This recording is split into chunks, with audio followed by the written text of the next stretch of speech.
Hola, hola, buen día a todos. Buenos días, ¿cómo están? ¿Qué tal? Siempre es un gusto tener la oportunidad de compartir principios bíblicos y en este caso, eh, qué tremendo, qué importante tener la oportunidad de compartir acerca del matrimonio. Y bueno, sin más preámbulos, pero sí te quiero poner en contexto de este libro. La pastora y yo leímos este libro en algún momento y diría yo que desde que empezó a leerse la introducción, el capítulo, etcétera, me atrajo, me impactó. Y esperemos que así sea. El libro es, incluso de él, El matrimonio sagrado de Gary Thomas. Los pastores Jacobo y Mónica nos permitieron llevar un curso ahí en la Congre, ahí en San Juan, y también de Tequis, incluso Jorge y Betty pues nos estuvieron apoyando con esto. Pues, pastora, ¿quieres explicar la dinámica que vamos a llevar? Sí, claro que sí. Vamos a estar leyendo el texto y vamos a estarlo comentando, el pastor y yo. Y aún yo quiero invitarte, si tienes alguna pregunta, alguna duda, algún comentario que hacer, pues por estos medios electrónicos ya podemos recibir tus dudas, tus preguntas y ten la seguridad de que daremos respuesta a ellas. ¿Sí? Empiezo con la lectura. Y es el capítulo 1, el desafío más grande del mundo. Vamos a disecar varios matrimonios para ver lo que realmente está pasando adentro y luego explorar cómo podemos lograr entendimiento y crecimiento espiritual de los desafíos que contienen. No buscamos respuestas sencillas, 3 pasos a una comunicación mejor, por ejemplo. Porque esto no es un libro que te diga cómo tener un matrimonio más feliz. Es un libro que investiga cómo podemos usar los desafíos, los gozos, las luchas y las celebraciones del matrimonio para acercarse a Dios y crecer en carácter cristiano. Pues nada, pastora, desde ahí yo busco un libro del matrimonio, un libro por un autor cristiano, y uno lo que espera pues es que encuentre una metodología para tener un matrimonio más feliz. Y de repente lo primero que este autor hace es decirme, ¿qué crees? Que eso no es lo que vas a encontrar aquí. No vas a encontrar una metodología de 3 pasos, 5 pasos, los que sean, ¿no? Los 7 hábitos o de un matrimonio feliz. Y lo primero que te dice no va por ahí. Si eso es lo que estás buscando, deja la lectura del libro. Pero precisamente lo que hizo conmigo y contigo también fue el efecto contrario. Claro. Caray, ¿cómo que no? Y bueno, incluso creo que en ese momento ni siquiera le presté atención a lo que la pastora terminó leyendo y decía las celebraciones del matrimonio para acercarse a Dios y crecer en carácter cristiano. La verdad es que no fue eso lo que me llamó, sino lo que más me llamó es que decía que no había 7 hábitos o que no me iba a presentar 7 hábitos para un matrimonio más feliz. Entonces me pregunté y dije, pues, ¿de qué se trata? Y bueno, vamos a ver de qué se trata. Ahora leo yo, pastora. Sí. Un gran escritor cristiano, Francis de Sales, escribió en el siglo XVII que el matrimonio puede ser el ministerio más difícil que jamás se pudiera desempeñar. El estado del matrimonio, dice, requiere más virtud y constancia que cualquier otro. Es un ejercicio perpetuo de mortificación. Termina la cita y dice después el autor que para recibir beneficio espiritual del matrimonio debemos ser honestos. Tenemos que ver nuestras propias decepciones, admitir nuestras actitudes feas y enfrentar nuestro egoísmo. Anótale. También tenemos que despojarnos de la idea de que podemos superar las dificultades en el matrimonio si simplemente oramos. Esto también impactante. Si simplemente oramos más o aprendemos unos principios sencillos. Tales pasos sencillos funcionan solo superficialmente porque hay un asunto más profundo que tiene que ser examinado. Y aquí, pastora, detengo el párrafo, pero Sí, claro, o sea, cuando te dicen que es el ministerio más difícil, nosotros entendemos que el primer ministerio donde debemos servir es en tu casa, ¿no? Tu familia, tu matrimonio, ¿sí? Pero es real, o sea, es el ministerio más difícil, precisamente porque es la familia, porque es el marido, porque dices, no, pues yo no le sirvo, ¿no? Y cuando este libro nos lleva, este autor nos lleva a ver que es un ministerio, y el ministerio es para servir a Dios. ¿Y cómo vamos a servir a Dios? A través de nuestro esposo. Entonces, es algo hartamente complicado. Así es, pero esto nos iba atrapando más y espero que en tu caso estés así como con la expectativa, porque quiero retomar esta parte. Recuerda que dije que tuve la lectura del párrafo y dice, porque hay un asunto más profundo que solo los pasos sencillos para un matrimonio más feliz. Hay algo más profundo, dice, porque hay un asunto más profundo que tiene que ser examinado y plantea la siguiente interrogante. ¿Qué tal si Dios no diseñó el matrimonio para que fuera más fácil? ¿Qué tal si Dios tenía en mente otra finalidad más allá de nuestra felicidad, nuestra comodidad y nuestro deseo de estar contentos, como si el mundo, la casa, mi hogar fuera el lugar perfecto, fuera un lugar perfecto? Y cierra con esta interrogante. ¿Y si Dios diseñó el matrimonio para hacernos santos más que para hacernos felices? Bueno, complicado. Yo no lo hubiera entendido de esa manera. Cuando yo me caso es pensando que voy a ser feliz. Nos han regalado la idea, el mundo, de que para eso nos casamos, para ser felices, que el hombre con el que vamos a estar es perfecto, pero la verdad es que yo no me hubiera imaginado que Dios no quiera que yo sea feliz, sino más bien quiera que yo sea santa, ¿no? O sea, el matrimonio no para ser feliz, sino para ser santa. La verdad, no lo hubiera pensado. Y yo agregaría, porque me atrapa ese concepto, ciertamente, porque sí, pues uno se casa, yo diría la gente normal, la gente normal se casa pues para ser felices, ¿no? Y a la Walt Disney, ¿no? A la Walt Disney, y llegó la princesa encantada, y llegó el príncipe, y wow, ¿no? Y vivieron felices el resto de sus vidas, ¿no? Entonces, bueno, qué impactante, ¿no? Seguimos, pastora. Sí, la trampa del romanticismo. Si este punto de vista suena radical, es importante recordar que el concepto del amor romántico, que es tan celebrado en los medios populares, era casi desconocido en la antigüedad. Hubo excepciones, pero el concepto de que el matrimonio debe involucrar la pasión y emoción y realización personal se desarrolló relativamente reciente en la historia humana, llegando a ser popular alrededor del fin del siglo XI. Esto no es para decir que el romance en sí está mal o que el deseo por más romance es necesariamente malo.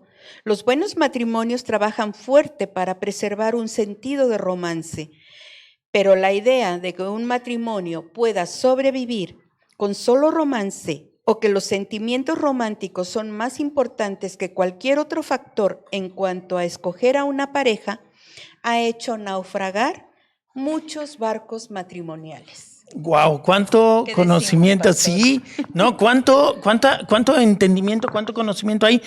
Cierto, uno regresa y dice, es cierto, o sea, antes, qué romanticismo y qué enamoramiento. O sea, te casas con tal y se casa tal, los padres arreglaban los matrimonios y que nada, pues que está muy feo, que está muy Federica, pues me conviene por los intereses, porque hacemos alianzas, porque qué sé yo. O sea, el romanticismo, cierto, no existía.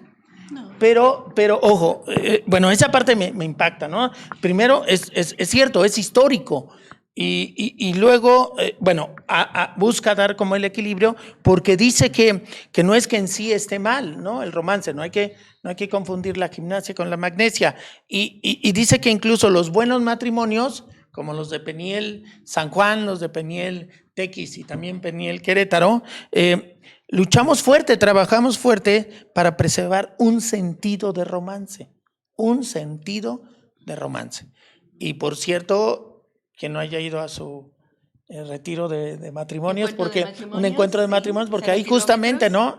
Ahí justamente se hace esa lucha por preservar ese sentido de romance, pero ojo, ese sentido de romance, porque dice que cuando solo el matrimonio se finca en estos sentimientos románticos, va a naufragar.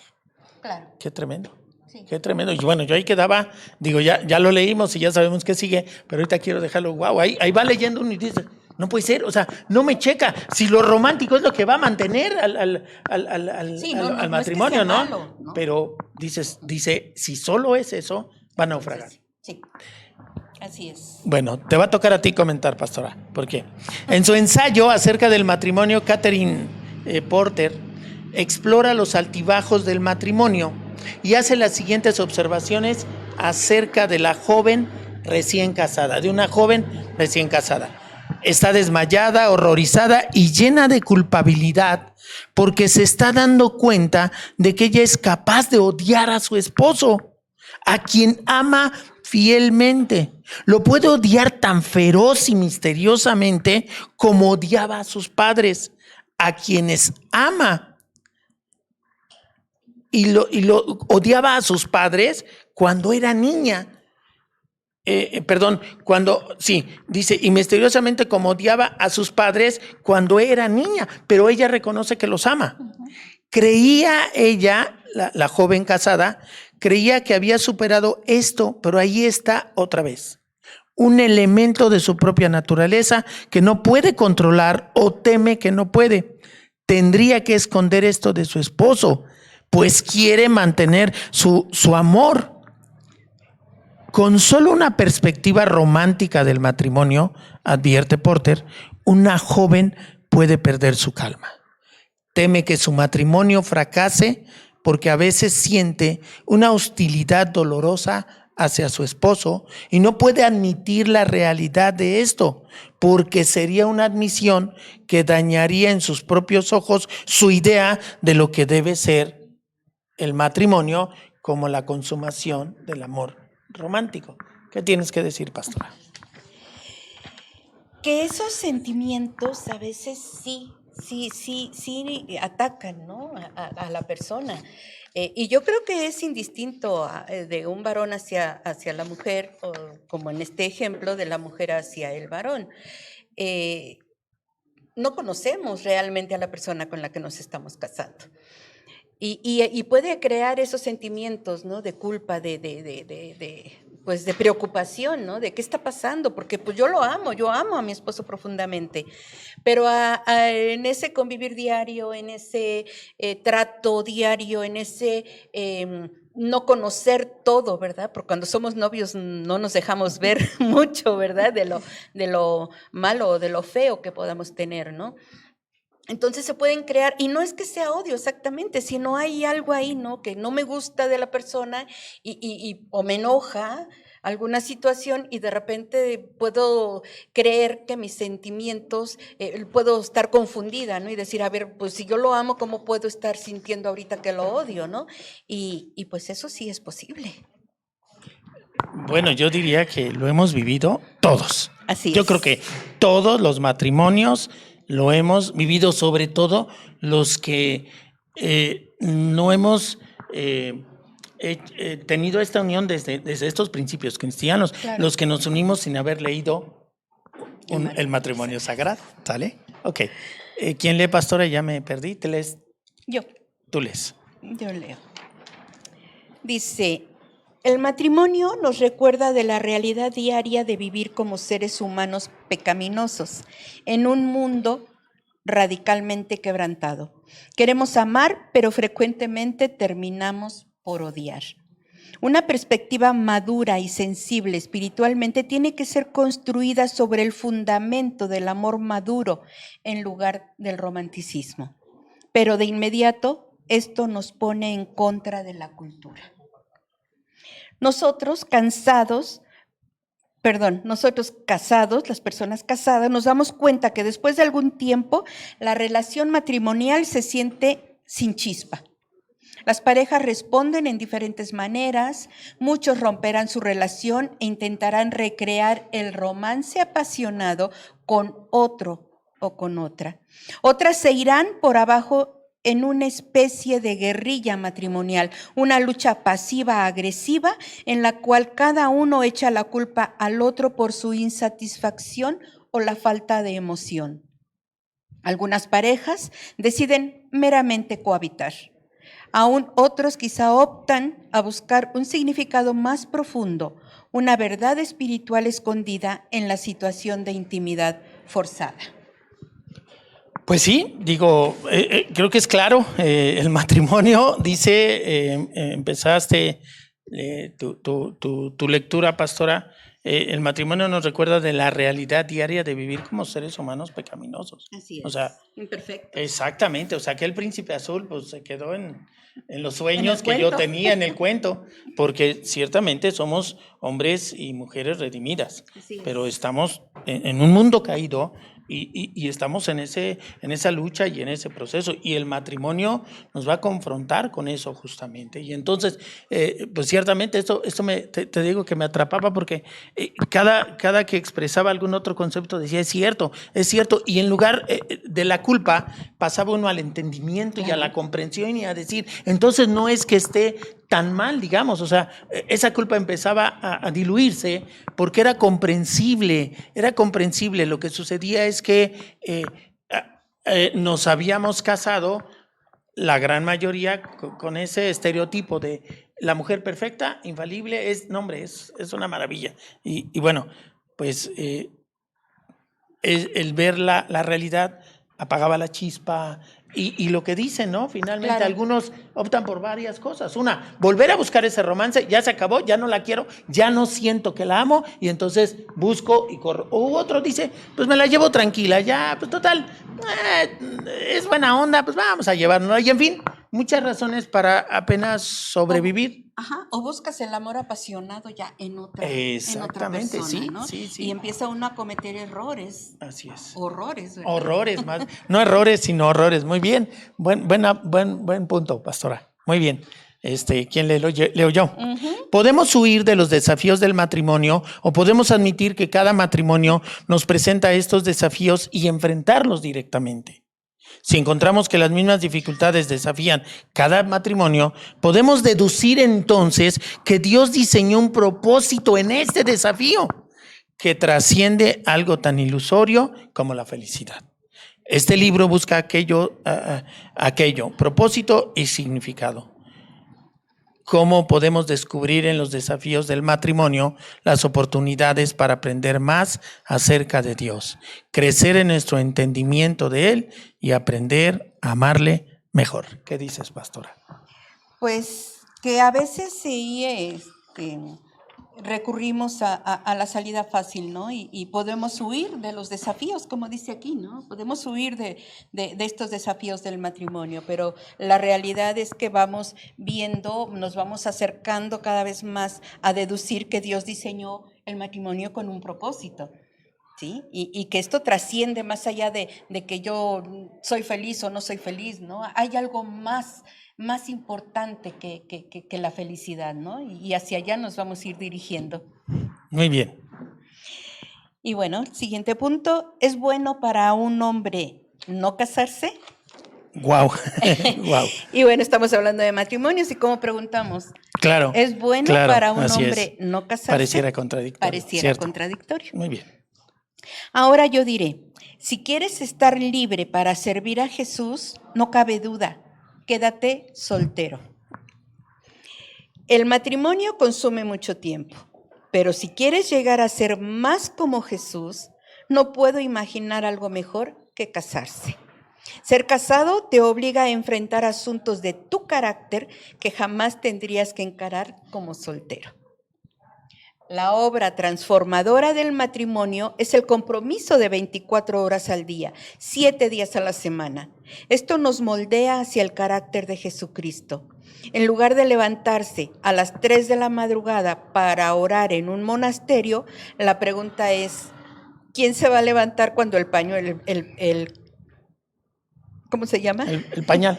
El pañal del bebé tiene que ser cambiado. ¿Quién se va a levantar a cambiar al bebé cuando éste lo necesite? Wow, qué afirmación y qué precisión.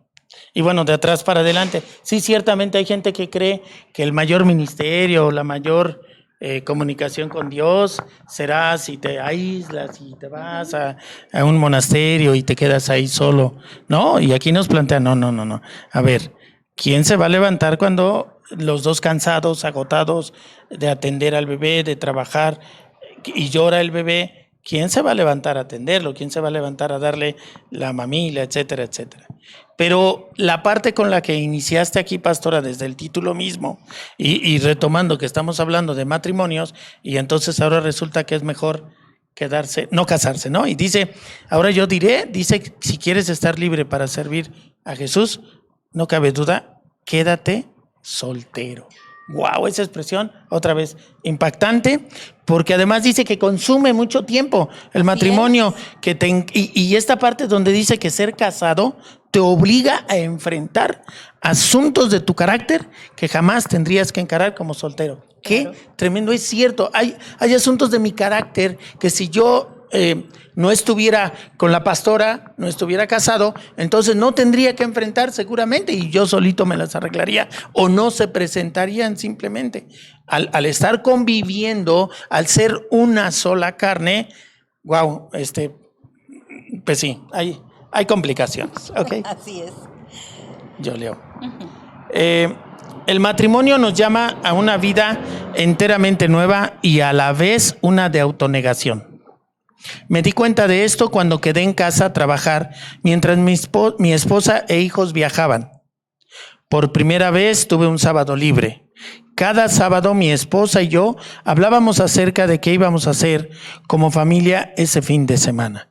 Siendo soltero, me había preguntado a mí mismo cada sábado qué quiero hacer yo. Cualquier situación que me lleva a enfrentar mi egoísmo tiene gran valor espiritual y empecé a entender que el propósito del matrimonio quizá no es tanto la felicidad, sino la santidad. No es que Dios tenga algo contra la felicidad o que la felicidad y la santidad sean mutuamente exclusivas, sino que el ver el matrimonio por los lentes de la santidad empezó a darme una nueva perspectiva de ello. Descubrí que había una gran cantidad de inmadurez dentro de mí, la cual mi matrimonio enfrentó directamente. La clave fue que tuve que cambiar mi perspectiva del matrimonio. Si el propósito del matrimonio fuera sencillamente el de disfrutar y hacerme feliz, tendría que conseguir un nuevo matrimonio cada 2 o 3 años. Así es. Pero si realmente yo quisiera que Dios me transformara desde adentro para afuera, necesitaría concentrarme en cambiarme a mí mismo en lugar de cambiar a mi esposa. De hecho, podrías decir que mientras más difícil fuera mi esposa, más oportunidad tendría yo para crecer. Igual como el ejercicio físico tiene que ser algo arduo, el ejercicio relacional tiene que ser algo vigoroso para probar el corazón verdaderamente. ¿Qué dices, pastora? Pues que si somos egoístas. Si somos egoístas y solo pensamos en nosotros mismos, como sí se ha dado el caso, ¿verdad? Pues fracasamos. Fracasa el matrimonio, no hay comunicación y bueno, uno debe de entender que más que buscar mi gusto, mi placer, es nuestro. Ya somos dos, ya no soy uno nada más. Es tan real lo que dice aquí. el matrimonio es algo, las relaciones se tienen que trabajar, tienen que ser constantes, se tiene que trabajar día a día. Es negarme yo para que seamos nosotros. Qué impactante, ¿no? Aquello que dice que si quisiéramos mantenernos en la perspectiva de ser felices, sí, tendríamos que cambiar de pareja cada 2 o 3 años, porque claro, estadísticamente, según algunos estudiosos, es en lo que se termina, digamos, la etapa de enamoramiento. Es cuando termina uno de descubrir quién es el otro y cuando lo descubren a uno también quién es uno. Y entonces dices, no es cierto, este no es mi príncipe azul, y entonces tengo que buscar otro príncipe azul, porque y es cuando dices, este ya se acabó el ennegreció. romanticismo. Así es. Esto ya se enfrió. Ya no lo amo, ¿no? Entonces ya no lo amo, te vas ya no la a amo. buscar a otra Así persona, es. ¿no? Wow. Y eso sería la solución, ¿no? Sí, Cambiar cada 2 o 3 años de pareja. Así es. Bueno.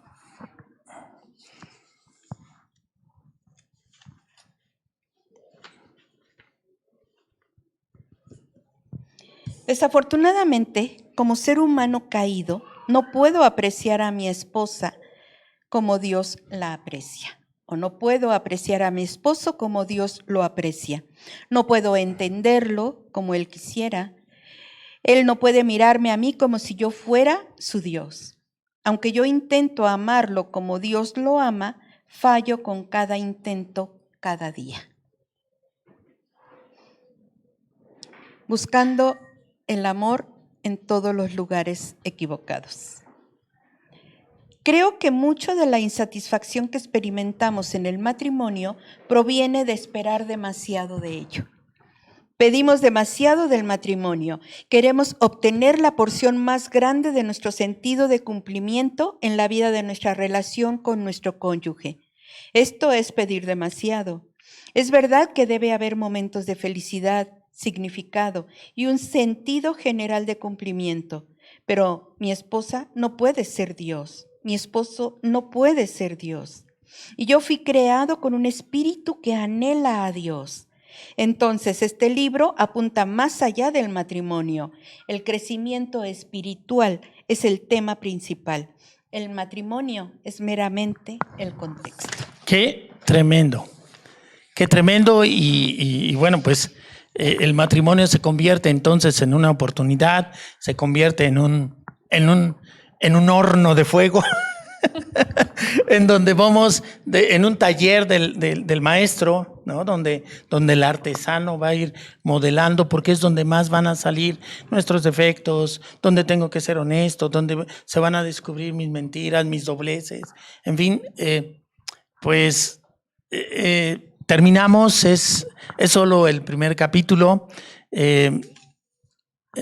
Esperamos que haya quedado ahí en su corazón, en su entendimiento, que en esta perspectiva que entendemos que es totalmente bíblica, el matrimonio no lo hizo Dios para ser felices. Y no es que esté Dios en contra de la felicidad, no. Pero lo hizo para ser más santos, para ser más como Jesús. Así es. Qué tremendo. Así es. Y nos vamos a ir dando cuenta que entre más santos seamos, vamos a ser más felices. Es al revés. ¡Wow! Esa anótenla para la frase célebre para la posteridad. ¿Sí? Pues bueno, es al revés, ya dijo la pastora. Santidad, primero es santidad y después viene la felicidad. Buscad primeramente el reino de Dios y todo lo demás os será añadido. Entonces, bueno, pues esperamos que haya sido de su... Yo no sé si de su agrado, yo no creo, pero que los haya atraído, que los haya hecho reflexionar, meditar y entender incluso varias disputas que de repente se dan al matrimonio, al interior del matrimonio, varias desilusiones, porque entiendo, porque siento ahora esto, si yo en realidad quiero a mi esposa, quiero a mi esposo, porque en este momento estoy sintiendo esto. Creo que esto empieza a traer luz. Si alguien, para terminar ya y podernos despedir, si a alguien le interesa, existe la facilidad del libro, ya decía la pastora, pues comuníquense vía alguno de estos medios electrónicos y bueno, pues ahí está. Creo que solo el capítulo 1 ya nos arroja bastante bastante entendimiento, bastante comprensión. Y bueno, pastora, pues ha sido un gusto compartir este espacio televisivo contigo. Y bueno, la invitación es esta: cambia el chip. ¿Sí? Cambia el chip. No, el matrimonio no es para que seas feliz. El matrimonio es para acercarnos más a Dios y ser santos. Amén. Amén. Pues que Dios tenga bien santificar su nombre a través de la santificación del matrimonio de todos y cada uno de los que están escuchando. Que Dios les bendiga, que Dios prospere su matrimonio y los haga más santos. Hasta luego. Gracias. Nos vemos pronto. Bendiciones.